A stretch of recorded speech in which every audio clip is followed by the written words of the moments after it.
I know, but I've been reading so much about goddamn Haiti, and I don't know where Haiti is. It's in South America. Are you serious? Yeah, it's a little island off in South America. I don't know where Haiti is this whole time. That's what brings all of the American interest to it. Because that literally that's why it's good to raise sugar. I mean, to grow sugar, isn't it? Yeah. It's because where it is. That's the thing is, it was there to do things so it could be brought to the U.S. Pages of notes, and I've been reading. Oh, I know, and it's not something people bring up a lot because I should have known this. I don't know where Haiti is. I feel like we've been researching for weeks, and it's just I don't know where. No, I had to look it up. Oh God. Okay. Welcome to the Graveyard Shift. I'm Enrique. I'm Cody. And today we're talking about zombies. We'll get to Haiti. There's a reason we're talking about Haiti. I can't believe how stupid I am.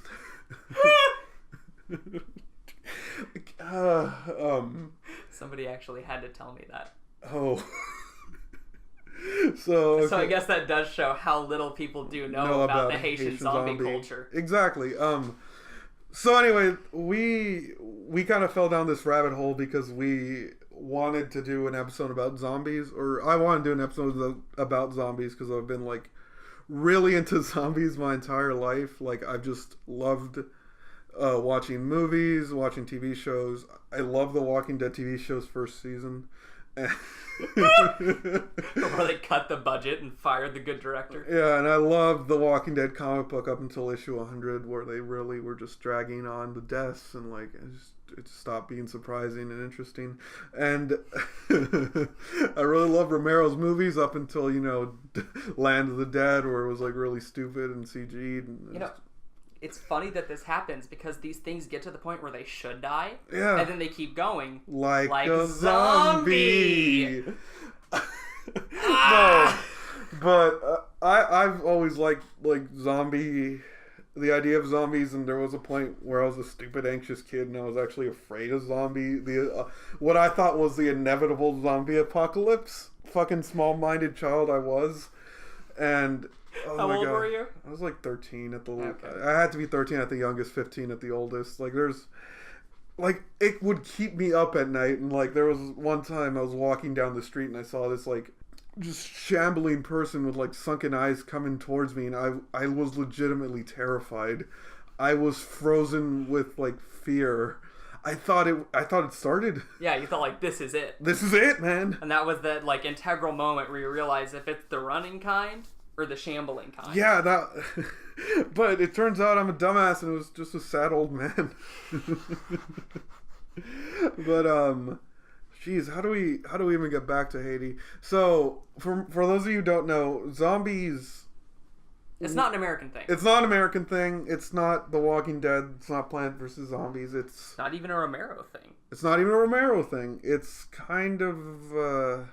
I hesitate to say it's like a religious thing, because it feels like when people think voodoo, they only think of that shit, like the dark hand path of voodoo. Yeah, I was gonna say, they think of the left hand path. The left hand path, yeah, which is voodoo dolls, which I don't think were ever a thing. I think that's just no, I think a lot of voodoo, it's most of the cursing, the hexing, and stuff like that. Usually, you didn't need a doll or anything like that. And it's also, I think, curses existed in the religion. Hmm? No, curses did exist in religion. Yeah. That was one of the main things about people who do believe in hoodoo or voodoo, is that a witch doctor is someone to be respected to the extent that they can definitely fuck you up because they just have this spiritual presence, this spiritual power. They have all these stories about these people who someone throws a brick at a Bakor's dog, which is a voodoo priest.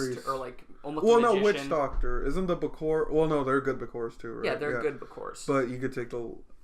Anyway, we'll get into it. We're getting ahead of ourselves. Fuck, where to start? Okay, so just so you don't think we're taking you down this path for nothing, voodoo.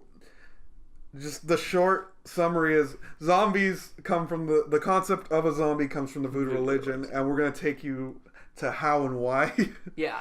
But first we're gonna... Into why it's so impactful. Yeah, but first, like I said, I fell into a rabbit hole because I found out a bunch about Haiti and about their history and how like intertwined that is with the creation and the like just the voodoo religion itself. Like it's pretty damn insane, and just like learning about Haiti is pretty impressive. Yeah. Apparently they were the first republic formed from a slave revolt, which is goddamn impressive, and I'm really surprised no one talks about that. Like, that's freaking insane. Actually, no, I'm not. While researching, I found out why no one talks about that, but we'll get there. So should I just like start with how the religion came about? Bring it back to how the religion started. All right. From there, we'll just branch into the portion that I became obsessed with, which is how the fuck zombies work. Exactly. But yeah, we'll just take it from the top and let's see. So Haiti, fuck, how do I put this? Haiti was under the rule of King Louis I think that's 14th or Louis the 15th. And at that time it was called Saint Dominique, I think. I don't know how to pronounce that. I think it was Saint Dominique. And so yeah, it was just what it was Haiti was used as kind of like a slave plantation. They would take slaves from East Africa, I think. Well, yeah, East Africa, and they would bring them to the then Haiti to work as slaves in the sugar plantations. And this is kind of where voodoo begins. This is like the beginning of voodoo, basically, because in Africa at the time, or West Africa, there was a religion called Voodoo. Yeah, Voodoo, which is the religion that was kind of brought to Haiti at the time.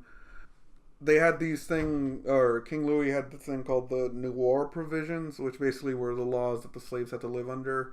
And the notable thing here is they had to be Christian. They had to practice Christianity.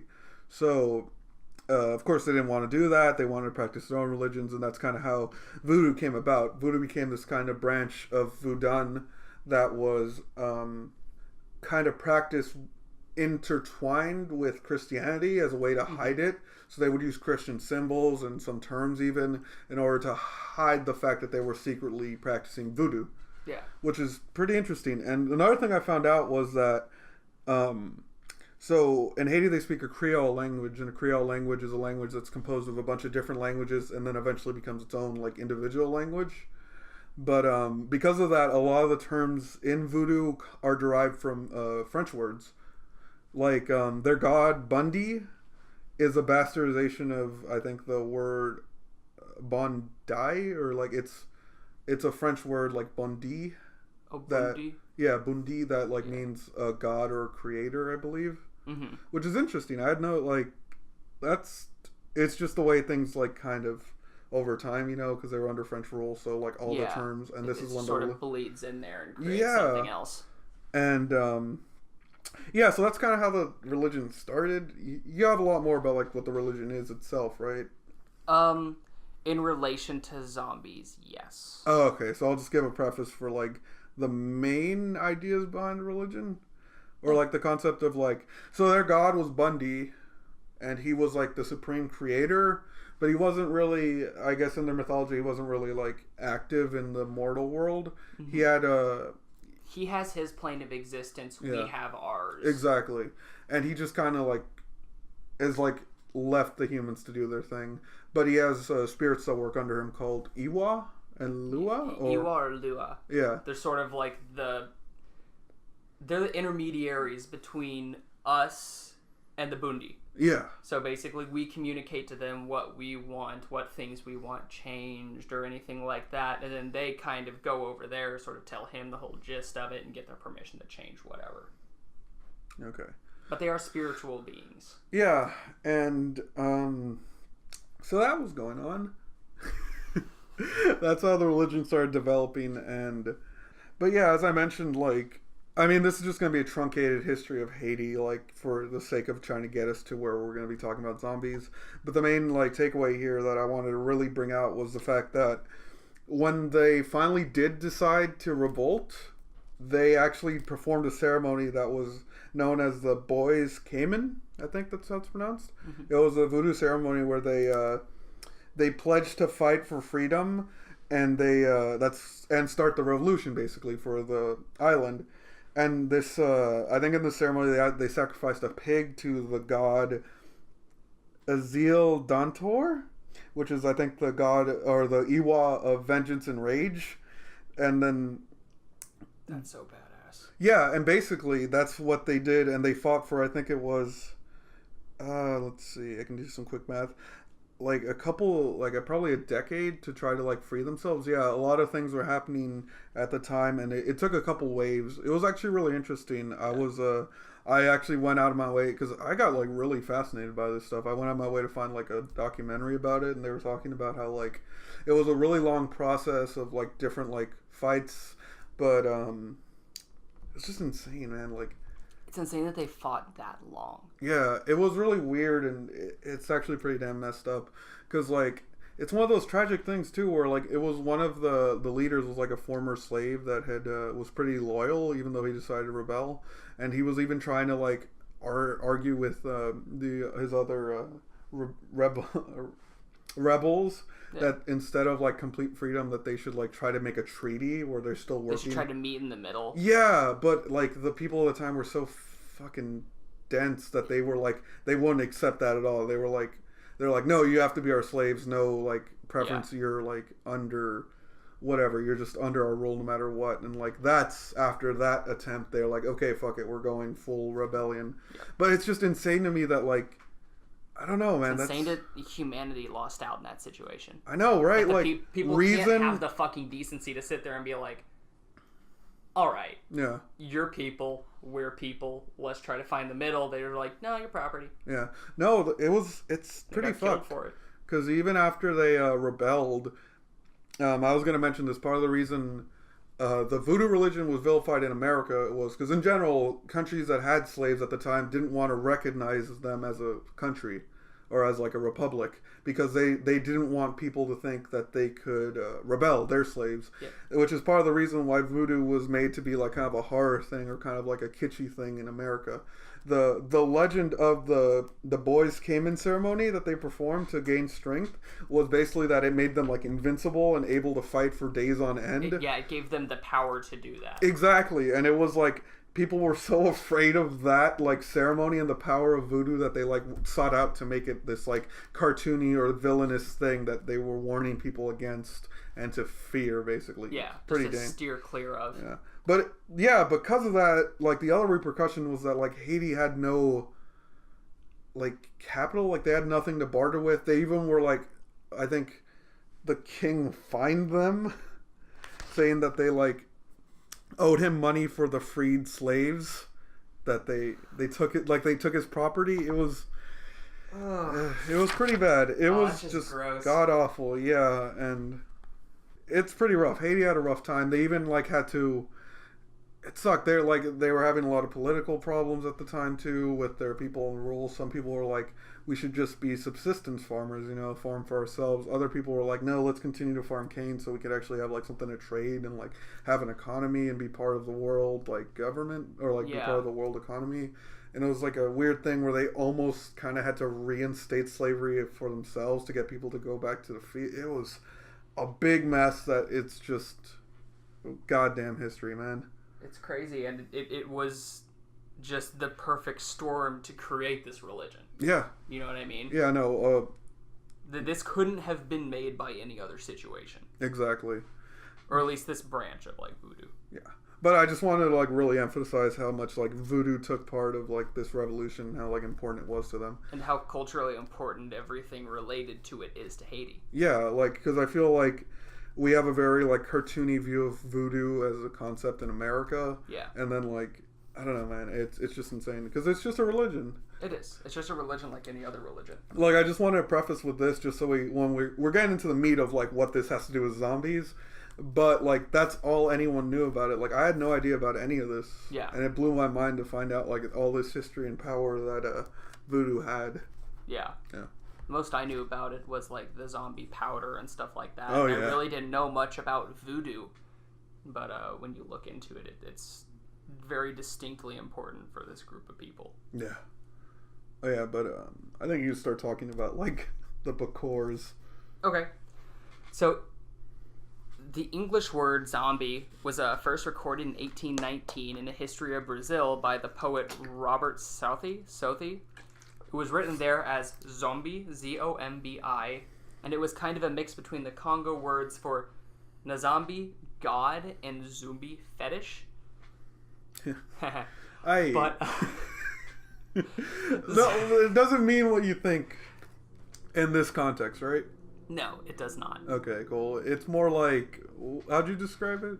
What's the best way to describe it? Like, a fetish is an item or a thing that is sort of, you put so much of your own energy into it, your own belief into this thing, that it just sort of holds its own power. Yeah. So it sort of does fit the term for, like, say someone that has a foot fetish. Listen, they take this one thing that there's just so important to them. Why is that the go-to? Huh? Why is foot fetish always the go-to? Because everything else is just, like, freaky as fuck. Because any other direction you try to go, it's like, foot fetish, fairly harmless, and then from there it's like, I don't know, bondage. Yeah, I guess it does. Yeah, I guess. And everything else feels a little more weird. I guess, yeah, even bondage doesn't even feel like it's a fetish. It feels more like a role play kind of thing. It's kind of a fetish. I wouldn't say it's a fetish. A fetish is like a focusing on something. Yeah, you can focus on bondage. There are people who can't get interested unless they have someone, like, tied up. I guess. See, I knew if I did feet, we wouldn't have this conversation. Okay. But no, we're sitting here. We're now talking about bondage. Okay. Anyway, go on. About bondage? No, about fucking zombies. I mean, if you want. But... All right. So bondage. I'm joking. Okay. Zombies, or zombies, are said to be physically revived people who are revived by a bakor, which is a sorcerer or a witch who dabbles in necromancy in the voodoo religion. Bakors are opposed by what's called a hungan, which is a priest, or a mambo, which is a priestess of the form of voodoo religion. Is there, like, a difference between that and a bakor? Like, I believe bakors are just sort of the overarching term. Actually, no. Sorry. Hungan or mambo are sort of the overarching terms. And then you have the necromancers, which are the bakors. Oh, okay, gotcha. So you'd go to a bakor to, say, get, like, someone turned into a zombie, or to be given your own, like, astral zombie. Yeah. Zombies remain under the control of the bakor as well as slaves. Yeah. So there's a thing that whenever you talk about zombies, there's this concept of the body being sort of split into two. Yeah. You have your spirit and you have your physical body. So you've got, like, the meat and then you got the spirit.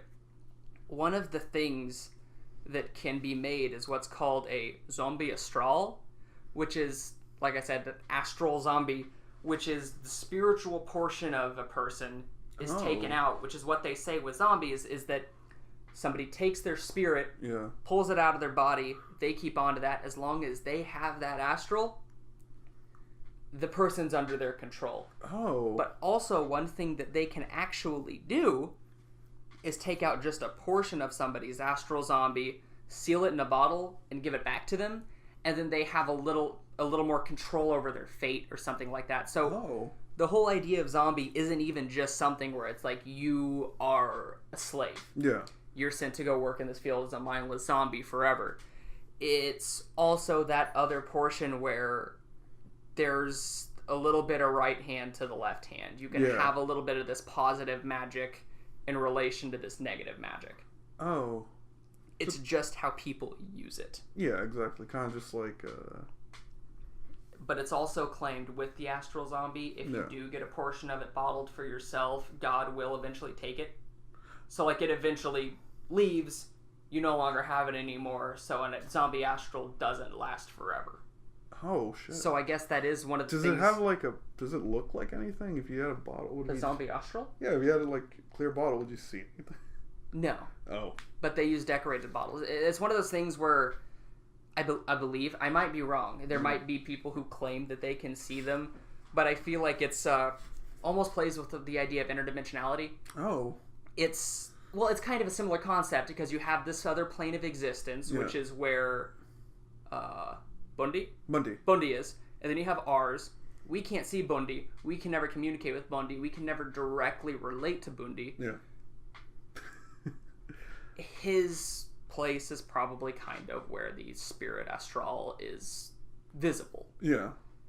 We can't see it. We're on the wrong wavelength. Yeah. We get into that. Yeah, we'll get into that. We'll make an episode about wavelengths. Sorry, I'm using a lot of terms that are just dumb pseudoscience bullshit. Exactly. But anyway. But yeah, like I said, the two types of zombies reflect soul dualism, which is a big belief in Haitian voodoo. Wow. You know, the human soul and the flesh. Each kind of zombie is, of course, missing one or the other, and that's what makes it a zombie. Oh.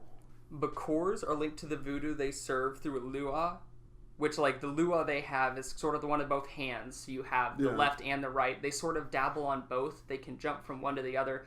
So they can go from a very positive magic to a very dark magic. Oh. They don't really have an affiliation. Yeah, and it's also important to, like, mention that there are a lot of lua, and each of them has, like... A distinct personality. Yeah, and they all kind of, like... If you're one of these priestesses or a Bakor, you'd, like... If you want to make a love... Like, depending on what a thing you want to do, what kind of a curse or spell you want to cast...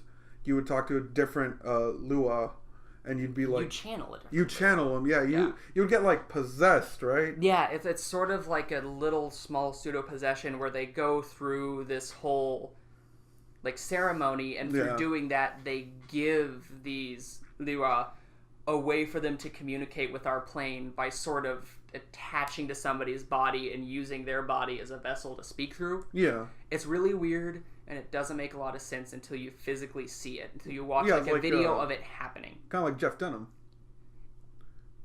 You know, because it's a puppet. Yeah, it's like a puppet. It's a puppet, and it can be awful. Something awful that you're doing. Terrible. Yeah. It's like horrible and like no, think about soulless. Jeff soulless, and it's like Jeff Dunham by himself. He's just a terrible comedian. But you give him a puppet, and he's just a terrible comedian with a puppet. No, it elevates him. It's his ascension. Yeah. Now he's on the Bundy claim. It's his fetish. God. No, he's okay. You were saying. But yeah, that's the way that it works with the Bakor. It's the idea of this sort of pseudo possession. I just realized no one's gonna get what we were doing. Yeah, no one's gonna see your hand symbol because I don't know why your puppet looks like a snake. I know it's like that's how you would look. It's if you're like holding a little snake. No, okay, enough of this. They can't see what we're talking about. Right. Go, just get back to the Bundy. But like I was saying, Bakors, they can serve right hand, they can serve left hand. They sort of in the middle. It's almost chaotic neutral. Yeah. If you play Dungeons and Dragons, they can just sort of flip from one side to the other depending on what somebody needs when they come to ask them for something. Yeah. Zombies actually are kind of a significant metaphor for how the people felt about the slavery in Haiti. Oh yeah. Because the whole concept of the zombie, for them was the fact that there was a chance that when you died, if you were bad, you didn't go to hell. You stayed on Earth and you worked for eternity. Yeah, it was kind of like the idea of... Because wasn't their idea of going to heaven was returning to Africa, too? Yes, their idea was that our buddy, Yeah. Baron Samedi... Oh, God. Okay, yeah. Just give us a little summary on Baron Samedi. Baron Samedi is one of the Liwa, and personally, he's one of my favorites because he's just such a character. He's kind of like your shitty uncle.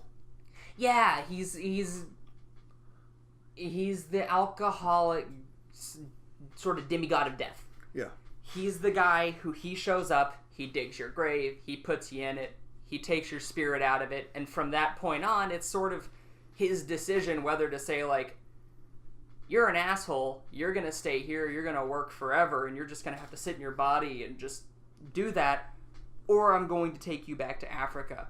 Yeah. And the way he kind of is as a person makes that concept Yeah. terrifying. Because Baron Samedi, you can sort of get an idea of him by his physical description. Yeah. He's a dude, he wears a full suit. Yeah. Sometimes a lot of people talk about him wearing like a top hat, and it's always kind of, people can't really describe whether he has a skull for a face, Or like painted, skull face paint, or he's just got a white face. Yeah, or sometimes, and he always has cotton up his nose. Cotton up his nose, like whenever you're preparing a body in the Haitian tradition of burial. Yeah. With the cotton up your nose. And he has a very nasally voice. Isn't the idea too that like the Bakors can kind of influence his decision on whether or not to take you to heaven or hell, or?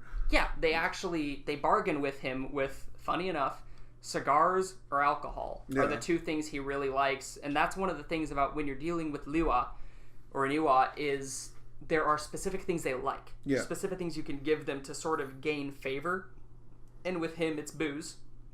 Yeah, rum is his favorite, I think. Yeah, rum is his favorite, and pretty much anybody that sees him or communicates with him always, the idea is he's got like a glass of rum in one hand, and whenever he's helping people or hurting people, he's sort of between trying to fuck other spirits. Oh, God. Yeah, no, he's freaky. He's literally an astral fuckboy. Oh, wow. He'd be in a frat. Yeah, he would. Yeah. It's kind of like a... Frat boy. Frat boy, yeah. But that's kind of what he does, is he's sort of the bridge between where you go when you die. It's kind of in his hands, or the one hand that's not holding it. Yeah, and I think... But yeah, as you mentioned, that's like... The whole belief in Baron Samedi and the fear of like becoming a zombie is part of the reason why it became really strong iconography during those times, because it's like if you're in slavery, the idea of like the last thing you want is to keep doing it. Yeah, it's like the idea is like if you die and then you just continue. When you die, you could be done. Yeah. But also, depending on what you do, if you die, you can just stay there. Well, it depends on what this Bakor wants you to do too. They would often use like Bakors to keep people in line. Yeah, they'd often have a Bakor around who they would have the whole idea is like while you're sleeping, he can come in, drag your soul out of your body, and be like, "Hey, Samedi, I'm gonna hold on to this and keep this guy working." Yeah, so it's pretty terrifying. Yeah, it's positive and negative. Positive and negative. Like I said, Bakors, you got the left and right. It's just whichever one fits them at the time. Yeah. Do you want to talk about zombie powder? Sort of like the ritual to it, or... I think if we're going to get into zombie powder, we got to talk about Clarvius. Clarvius Narcissi? Yeah, should we get there? Yeah, I think let's jump into it. Okay, cool. So, Clarvius Narcissi is one of my favorite stories. I mean, it's sad as hell, but it is just a very, very interesting look into how this whole idea led up, even up to like the 1940s, the 1960s, the whole idea of zombies or zombie happening just is still around. Yeah. And I'd say at this point, zombie... I don't know, it's interesting too, because like Bakors aren't like... Because when you think priests, you think like of a church, but Bakors aren't like that at all. They like train, they're kind of like... They train and they're very much... They're like freelance. They're freelance. It's freelance spiritualism. Because, yeah, Clarvius... I mean, should we just get into it, or should we talk about how it happened, or... No, let's talk about it. Okay, cool. Because, like, basically this guy got screwed over by his brother over, like, land or some shit. Yeah, there was a land dispute, and his brother had him turned into a zombie over it. Yeah, and basically, the way this story starts is this guy is declared dead, right, by, like, Western physicians. Like, he's officially declared... The way he gets sick is important, because it sort of plays into the serpent and the rainbow idea of, like, this poison that's put into this zombie powder. He's sort of... This is the guy who was Wade Davis's case study for what a zombie is. Yeah. He heard about this. He heard about Clarvius, and he decided, like, I'm going to go down there. I'm going to figure out what the fuck is going on. I'm going to figure out what this is. Yeah. And so he went down. Clarvius was a Haitian man said to have been turned into a zombie. Yeah. He was said to have been turned to this state through psychoactive substances, and one of the most popular cases of... He was one of the most popular cases of this due to, like I was talking about, Wade Davis's writings on it in The Serpent and the Rainbow. Yeah. Scientific examination showed Clarvius to be dead. Western doctors were actually the ones who claimed him dead. Yeah. And in 1962, he fell ill and was checked into the Albert Schweitzer Hospital in the town of Deschapelle. It sounds like I'm saying Dave Chappelle. But yeah, the town of Deschapelle. 2 doctors diagnosed him with hypertension, pulmonary edema, along with like a plethora of other diseases. He had a horrible fever, trouble breathing, and he was claiming to feel this like crawling sensation all over his body. Yikes. And that crawling sensation is important because one of the things that they talk about being in the zombie powder, which is one of the important things of making you look like you have died, is this pufferfish. Pufferfish, yeah. It's called tetrodotoxin. Yeah, tetrodotoxin. But one of the things that is important about this tingling feeling in himself is that there's a thing called fugu fish, which is a type of blowfish where people... It's prepared as a delicacy. It's prepared as a delicacy, and the way it works is they leave just enough of the poison in the fish that when you eat it, you get this like small, temporary, like tingly high. Yeah. And this is in Japan. We're just kind of like making a connection. We're making this connection of this fact that what he's talking about is just this crawling sensation all over his entire body, which is probably what you would feel if you got a lot of this poison put into you. Yeah. But soon he was pronounced dead. And his sister actually, one of the things they usually do is they would sign a death certificate, but they had her thumbprint it. It's just a really weird little detail, one of those things I came across that I was like, that's kind of weird. Yeah, it's a little odd. But apparently, during his entire preparation and burial, he could hear everything that was happening, he just physically couldn't react or respond. Damn. His body was just completely shut down, but consciously he was there. He was actually, one of the ways that they could tell it was him is he had a scar on his forearm where a nail was driven into his casket and like glanced and cut his arm. Jeez.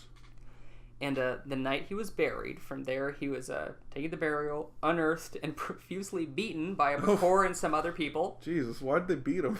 Huh? Why'd they beat him? I don't know. And then he was tied up and he was carried off. Clairvius was taken to a farm with many other zombies, where he started working day and night, just constantly working and working and working. It's Jeff Dunham's puppet. Every day they were each given a concoction so that they couldn't regain their senses. The concoction that they were given was like a bunch of what people think is a bunch of psychoactive drugs that just sort of like shut you down mentally and just make you fairly subservient and just sort of out of it so you can just work. It's so one of the main ingredients in this concoction was datura. Yes. I don't know if you guys have ever heard of this, but datura is kind of this. It's a poison. It's a poison. I think there's maybe a few kind of Native American tribes that used it as a hallucinogen, but for the most part, it's just a poison. Yeah. And it's really weird because it just grows everywhere. It's like really common It's extremely common in like dry, arid places, I believe, like kind of desert places. How do we put this? We knew a guy. When we were in the dorm, yeah, Enrique and I knew a guy who was adventurous. He was a bit, to say the least. He was a bit existential. Yeah, but one day somebody showed up at the dorm and said, "Hey, I have this just big old bag of datura seeds." And everybody kind of sat there and was like, this dude freaks me out. I'm not touching a single fucking thing this guy brings to show people or to give to people. Because it was one of those things that the guy showed up and was sort of like, I don't want to touch this. Yeah. So I'm going to give it to somebody else so they can go ahead and test it. And they gave it to our friend. Oh, he gladly took it. He was like, drugs? I'll take them. So he grabbed this stuff and he sort of left with it. After he left with it, we all kind of looked into it to be like, we need to make sure if we need to like stop him from doing this. We don't fucking know. Yeah. So by the time we kind of figured out it was a poison, he'd already taken the entire baggie. Yeah, and he didn't even like bother to like, I don't know. He didn't even bother to dose it. Yeah, he just ate seeds. Ate seeds and then sat there and was like, oh, I don't feel anything. It's been 10 seconds. And he just did the edible mistake of downing the entirety of it in the hopes that quantity would get to him eventually. And it did. And there's no other way to describe it. We saw him later in that day, and he was just a zombie. Yeah, he was a fucking zombie. He was like walking around, barely coherent, just desperately thirsty for some reason. Yeah, very, very desperately thirsty. Yeah, it just looked awful, and we just asked him how he was, and he just could barely respond. He just needed to go to the bathroom. Yeah. And he was just kind of limping his way to the bathroom. Shambling. He was sort of like limping, shambling. Anytime he tried to talk to him, it just didn't really work. Yeah. He'd just keep on walking.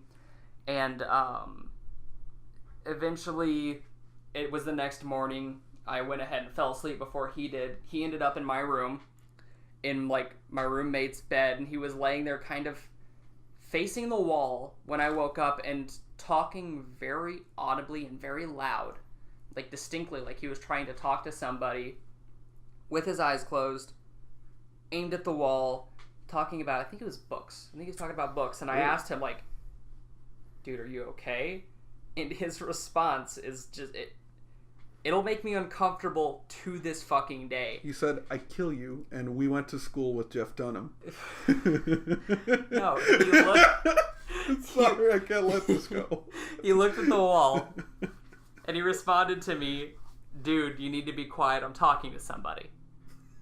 I promptly got up, and I fucking left as fast as I could.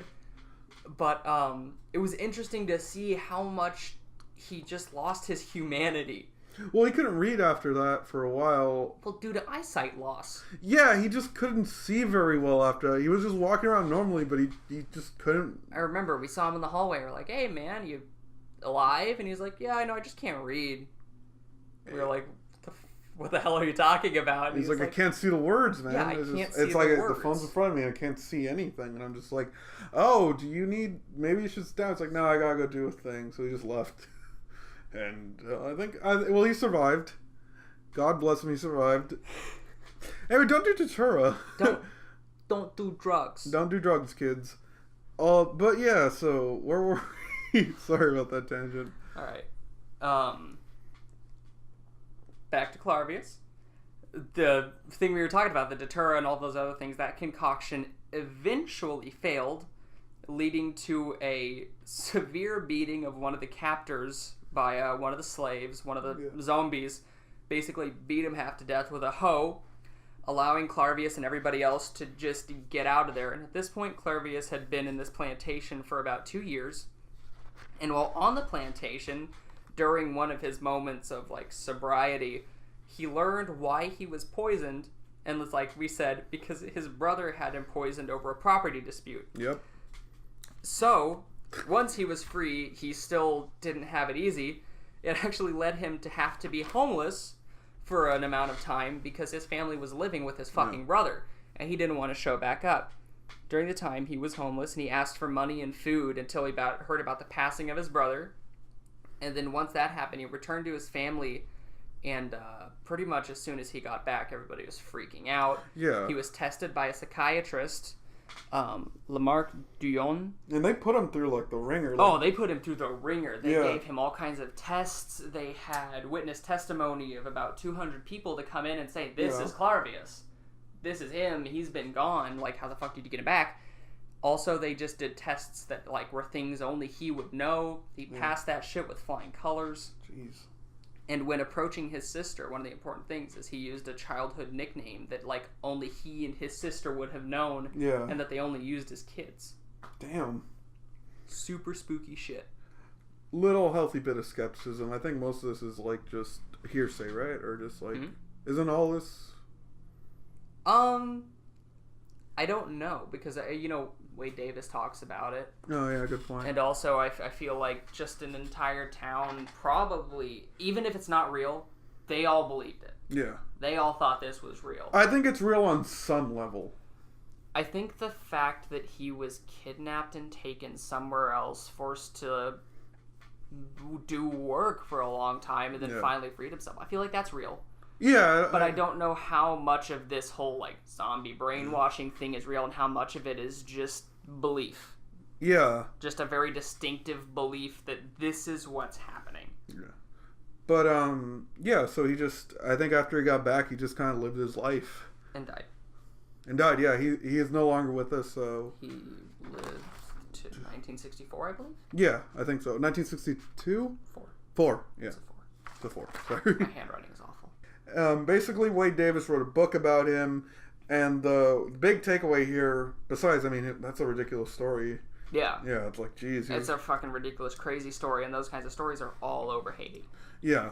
But I think this is like the most well-researched one. It's the most well-researched one, and this is the one that brought this concept and brought this whole realism behind zombies. The whole idea that this was a chemical thing. This was something that could be done to somebody in concept with drugs. Yeah. Well, okay, wait. Now we're going to get into how we got that, because Wade Davis didn't find out about the zombie powder from Clarvis. He found out about it from Max Beauvoir, who is, was it the King of Voodoo? King of Voodoo? Pretty much, yeah. Okay. Well, in Haiti. In Haiti, yeah. Oh, no. He's like a leading Bacor. He was known as... Supreme Servitor. No, Pope of Voodoo. He was known as the Pope of Voodoo. Yeah, he was also the Supreme Servitor. Yeah. Supreme Server. He was this really... Okay, Max Beauvoir is a character in himself because... Oh my god. So, I'm sure you assumed he was just some crusty old dude in a hut. But no, Max Beauvoir used to be a medical student, right? He was actually a chemist. He was a chemist, He got right? a chemistry... He got a, like, chemist's education in, I think it was the University... New York. Yeah. He went to the City College of New York for biochemistry. Yeah. And he worked a lot with plants while he was there, and then his father passed away, and he went back to Haiti and decided to get back into voodoo. Basically, yeah, he abandoned the scientific method and became a voodoo priest. Bacor. Yeah. And he became the Bacor. He was, like, pretty damn influential in Haiti. There was actually a point... Well, he's also very influential on giving information on what... voodoo is. He's the guy that formed the Temple of Yahweh. Yeah. Which is sort of an education center for people to learn about the things in voodoo that aren't the stereotypical shit that we all see. Exactly. It's like the Temple of Yahweh is probably the reason why there's any knowledge about voodoo beyond like the Hollywood bullshit. Yeah.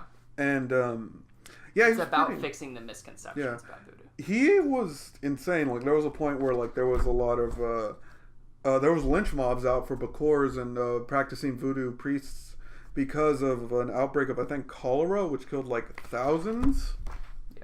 And there was also, there was just a lot. He was just really influential. He was at odds with the dictator at the time, the tyrannical rule, but they knew enough about his influence that they couldn't get rid of him. Exactly. Because like they knew that would be a full-on revolt on their part. It's full-on revolt on their part, and then again, if he has the power that like think he did, that he could fucking kill everybody. Everyone. Well, okay, let's a quick. This is more like about recent history in Haiti, but like I just want to do a quick tangent on Papa Doc. What was his name? Francis Beauvoir or Duvier. So Francis Duvier was a dictator of Haiti who like fucking this guy's insane. He did like a impromptu election for himself where it was a one-day election and he was the only person on the ballot. And he got I think they even said like he ran his presidential term, then he like ran for a re-election, and then again another one-day election. Supposedly they even printed the ballots with just everyone having voted for him already, and then he made himself president for life, which he lived out.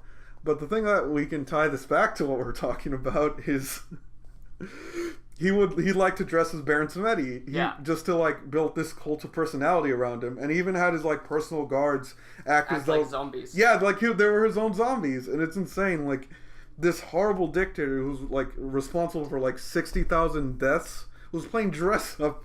Yeah, it's just he was afraid of voodoo priests. Like it's insane, and I think his son actually took over after he died. He did it. He was president for life. What a shithead. But yeah, Max. I guess I'm just trying to emphasize Max was very influential. Yeah. I want to go on a quick tangent real quick, just because this is something I just realized. Why the fuck did these like horrific fascist leaders all have the stupidest goddamn names? Like who? Like Papa Doc, Hitler. You got to think about it. When you don't think about it, well, no, Adolf Hitler. You got like Adolf Hitler. It just sounds dumb. He sounds goofy. And what's goofy is his right hand man was named like Himmler. Yeah.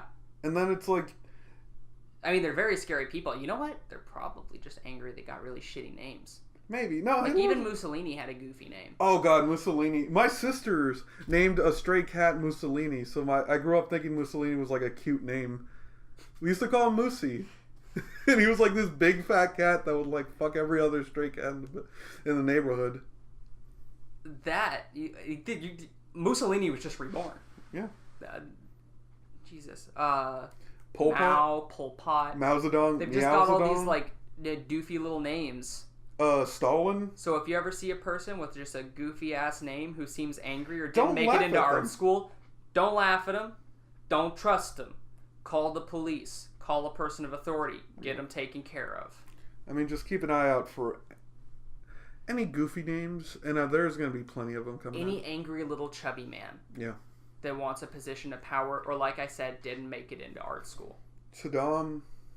If somebody is writing a book about themselves and nobody cares yet, actually Hitler was kind of a war hero in World War I. Well, technically, they called him the Austrian, I think. Yeah. And I think it was just because he was a great little bullet sponge. Yeah. He didn't have any fear because he was a sociopathic idiot. Yeah. And that sort of translated into people being like, wow, he's great, and then they threw him in jail. Yeah. No, Hitler had a weird run. We got to do an episode about Hitler. Oh, we got to do an episode about Hitler and the Hollow. No, Hitler and the Hollow Earth. Yes, Hitler and the Hollow Earth and the Aryans. If D&D were around, Hitler would have been super into it because he was a fucking nerd. He wouldn't have been a dictator. He would have just been a loser in a basement then. Either that or he'd have like a YouTube channel. Then he'd like created an idea that wouldn't be relevant for like decades. He'd have a horror podcast. Exactly. No, but back to where were we? Sorry, I just realized. I was like, that's such a fucking goofy ass name. Yeah. Papa Doc. Papa Doc. You see pictures of him. He looks fucking hilarious. That kind of looks like Malcolm X. I take it back. Because that would just be offensive. But when I saw him, seeing him dressed as Baron Samedi makes him look goofy. Well, it's the cotton in the nose. Well, it's the cotton in the nose and the fucking sunglasses. Oh yeah, no, the top hat. Anyone in like this day and age wearing a top hat looks stupid. Yeah. Yeah, I said that, hipsters. Hipsters don't wear top hats. I'm sure there's one of them. You're thinking steampunk. Because they can't wear top hats because they wear those big they ride those big dumbass bikes and they get caught on bridges and stuff. True. Fucking steampunk. Come on, you gotta think. Yeah, of course. Shit. Okay, no, but what were we talking? Max Beauvoir is the reason. Fuck, he was a chemist. He gave David West Davis. Huh? What was his name? Oh, buddy, it's Wade Davis. You butchered that. Wade Davis. He gave Wade Davis the recipe for zombie powder, which is, and this is Max's recipe for zombie powder, and then he supposedly gave Wade Davis like a sample of it to have tested. It was the crushed skull of a deceased baby. Which we saw this documentary by Vice. I recommend it if you feel interested in this at all.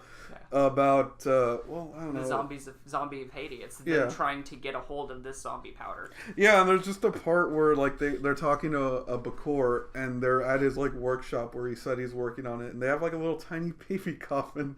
They just like cut to a shot of a baby coffin. Yeah, just a little baby coffin. Yeah, it's just so weird. Very intricate baby coffin. Why would they bother? I don't know. So anyway, well, what do you expect? I don't. Okay. Wait, you just like no my coffin little coffin for a baby. You know what? Babies R Us needs to make money somehow. It's the crushed skull of a deceased baby. Well, depending on the recipe, there can also sometimes be the use of other baby. Top shelf zombie powder is made with the crushed skull of a deceased baby. That might just be a Max Beauvoir thing. Freshly killed blue lizards, a dead toad wrapped in a sea worm, an itchin vine, and tetrodotoxin,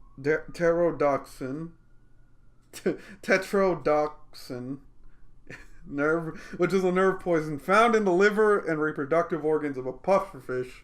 We're back to that. We are back to that. Pufferfish. And yeah, that's about it. That's the recipe. All that mixed together into a fine powder with like sand and dirt and little pieces of glass to help grind it all down, break it up, and cut the skin. Well, I was gonna say also to cut the skin, because the way that this zombie powder works is it's the it's how they fake the death. Is they'll walk up to somebody on the street, they walk up, rub the zombie powder on your arm. When they rub the zombie powder on your arm, it abrases the skin, it breaks the skin. Sometimes it gives them a rash. But it kind of cuts into there, gets it into the bloodstream. In a couple days, they go down, they're pronounced dead, they're buried, they're dug up, apparently beaten up, and then taken somewhere else to be put under a bunch of psychoactive drugs to work. Yeah. But, so they never really did find much with the powder they gave him. They ran it through and they tried to like kind of see what was in it, and yeah, but they had to bring it all the way back to the U.S. So yeah, that makes me wonder like how much of it survived, or like how good because I feel it was. Also, yeah, the how, like, quality. Pure, the quality. But I mean, they did find like negligible amounts of tetrodotoxin. Is the thing though? Yeah. So, but it was there. It was very which is interesting. It's interesting, and it does give a little bit more validity to the story. But I mean, it was mostly inconclusive. Yeah. One of the things though that whenever I hear about this story, I hear about the Haitian zombie from a chemical perspective. One of the things that kind of helps me look at that and be like, that could be plausible, is devil's breath. Oh yeah. Or scopolamine, which is this drug that right now it's pretty popular in Colombia? Colombia? Yeah, I think it's in Colombia where it's pretty popular. But it's this scopolamine plant, and it grows everywhere. Yeah. There, you can find it on the street. You can be walking down the street and people grow it because it's just a pretty white flower. Yeah. But the fruit, you break into it, you take out this scopolamine, and you kind of grind it down, you clean it up, sort of like cocaine. Yeah. You make it just down to the chemicals and make it very strong. It has the ability to, you can walk up to somebody, blow this shit in their face, and if you blow too much, of course they get a heart attack and they die. Yeah. But if you blow enough, they don't lose their faculties. They sort of lose the ability to disagree. Yeah, they become very suggestible and kind of controllable. Yeah. But what's interesting about it is one of the reasons people use it so much over there is you use it on somebody, they don't act like they're drunk, they don't act like they're high, they just are extremely impressionable. So you can walk, there are cases of people blowing this in someone's face, taking them, saying, let's go to your apartment, let's rob your apartment, let's take all the stuff from your apartment, put it in my truck, I'm going to be gone by the morning, and you're going to be left in your own house that you just helped us move everything out of, so nobody's going to be able to look at you and be like, yeah, you got robbed. Exactly. It was like you showed up with a couple of friends from the bar, you went upstairs, you moved out your couch and your television, put it in the back of your buddy's truck, and it's gone. Yeah, exactly. And actually, the thing is, it still happens today. In my old neighborhood, there used to be warnings up at like laundromats and like on telephone poles that people were still doing this. That if you're alone at night, be careful because someone will try to walk up to you, ask you like the time or some random or to like look at a piece of paper. Or exactly, something like that. And they blow it into your face, and they try to like again they'll either like go to your house and rob you, or they'll take you to like an ATM and have you sign into it and give them your money. Exactly, like it's just this thing that's used to steal people's money, or worse. Like I'm sure, but it plays along to the fact that scopolamine does have the ability to grow pretty much anywhere. Exactly, like it's like Datura, it's just a shitty plant. But it shows that chemically it is possible to take away somebody's faculties or their sentience. Yeah. You can just take away their ability to think. Yeah, they'll just do whatever, and it's terrifying. Horrifying. And if you ever meet somebody that's used this on somebody, kick them so hard in the goddamn throat. Because it's just well, fucked. If you meet someone who's used that, you're fucked. That's unless you kick them in the throat first. Good point. You put the scopolamine in their face. You say, never use that again, and you just saved a life. Wow, I did. Wow, the more you know about that. The more you know, man. I never considered that as an option. Self-defense with Cody. What else? They were coming full circle at this point. Yeah, we've described the zombie powder.